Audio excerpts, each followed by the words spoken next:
right now, at the level of many national governments, and when I say national governments, I mean big ones like China, Japan, France, the UK, there's this new emphasis on taking a look at happiness rather than, or in addition to at least, economic growth.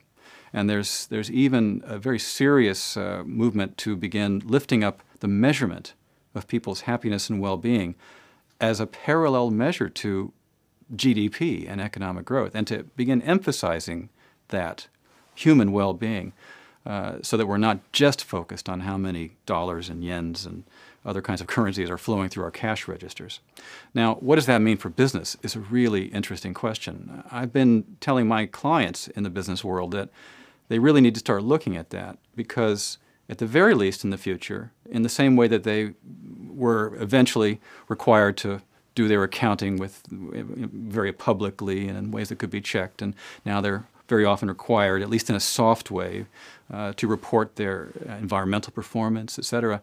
Eventually they might be required to be able to account for their overall contribution to the happiness and well-being of the societies in which they're operating, because the Chinese government is demanding that, or because the UK government has been measuring it and has some concerns about this. So how that actually feeds into the business model of tomorrow, I think, is a totally open question, because this is such a new thing that's happening. But it's a serious thing.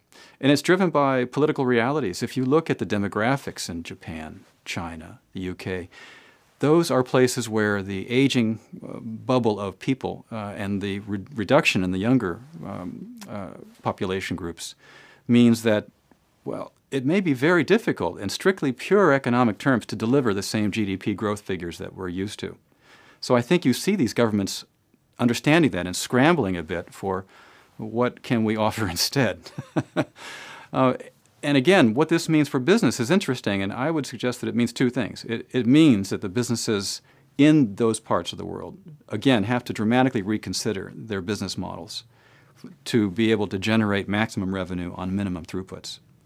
And they're going to have to take a look to those, a more serious look, if they aren't already, to the parts of the world where the demographics actually are favorable for a traditional growth-based economic plan or marketing plan. Again, with that caveat that it's got to be under entirely new terms. But take a look at what's happening in Kenya, where mobile phones just ripped across the economy, and other things will, including renewable energy, for example.